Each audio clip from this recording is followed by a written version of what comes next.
అడుగును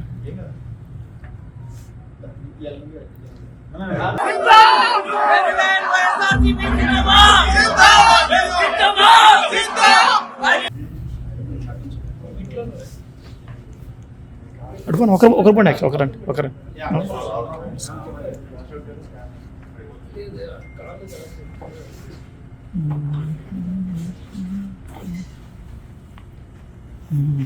ఇది యాత్ర ప్రీమియర్ అయిపోయిన తర్వాత ఇది just straight away to that yellow journalist Maheen ఎవడో అడిగాడు కదా వాడు యాత్ర 1 యాత్ర 2 ఏదో చెప్పావు కదరా సిరీస్ రాసుకోరా ఇంకొక 30 years యాత్ర 3 యాత్ర 4 ప్రతిసారి ఉంటుంది నీలాంటి వాళ్ళ కోసమే ఉంటుందిరా మేము ఇలానే జగన్ సపోర్ట్ చేస్తుంటాం జాతీయ పార్టీలు అందరూ కట్టుకొని రండి యాత్ర 3కి రెడీగా ఉండండి ఓకే అది ఎప్పుడు 2029 అలా ప్రతి 5 yearsకి ఒక సిరీస్ వస్తుంటే రాసుకుంటా ఉండండి కూర్చొని నువ్వు అదే క్వశ్చన్ అడుగుతా ఉండరా మహి నువ్వు అలానే చెప్తా ఉండి సమాధానం మేము ఇలానే సపోర్ట్ చేస్తూ ఉంటాం జై జగన్. చాలా ఎమోషనల్గా చాలా అన్ని ఇంగ్రీడియంట్స్ వైటల్ ఇంగ్రీడియంట్ అన్ని పెట్టి చాలా మంచిగా తీసాడు. అందరు వెళ్ళి చూసి ఫ్యామిలీ మొత్తం ఎంజాయ్ చేయొచ్చు. అన్ని real hero movie real time incidents తీశారు. Watch the movie and enjoy movie. It's a very wonderful movie. దగ్గర నుంచి చూసాం కాబట్టి చాలా సీన్స్ చాలా స్టోరీలో అన్నీ దగ్గరగా మనసు కత్తుకున్నట్టున్నాయి. And it's an inspirational story. ఒక పర్సన్ అనుకుంటే ఏదైనా సాధించగలడు అనేది సినిమాలో చాలా బాగా చూపించారు.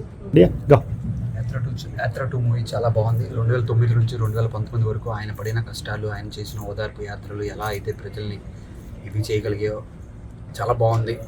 ఇది చాలా ఇన్స్పిరేషనల్ జర్నీ. ప్రతి యూత్ మెంబర్ వెళ్ళి ఆయన జీవిత చరిత్రని ఒక ఆదర్శంగా తీసుకొని అందరూ ఇన్స్పైర్ అవ్వాల్సిన స్టోరీ ఇది.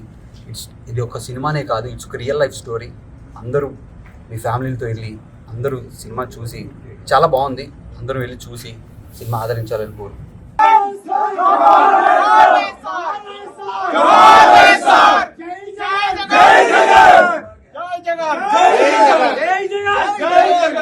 మూవీ చూసాం. థ్యాంక్స్ టు మహి రాఘవ అన్న, ప్రొడ్యూసర్ శివ మేఘా గారు.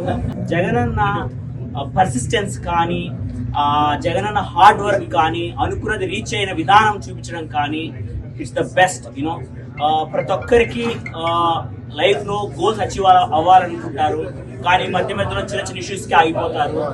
అప్పట్లో ఉన్న కాంగ్రెస్ ప్రభుత్వం ఎన్ని కష్టాలు పెట్టినా ఎన్ని ప్రాబ్లమ్స్ క్రియేట్ చేసినా భయపడకుండా తొనకకుండా వనకకుండా కాంగ్రెస్ ని కానీ ఢిల్లీని కానీ ఢీకొట్టిన దమ్మున్న ఏకైక నాయకుడు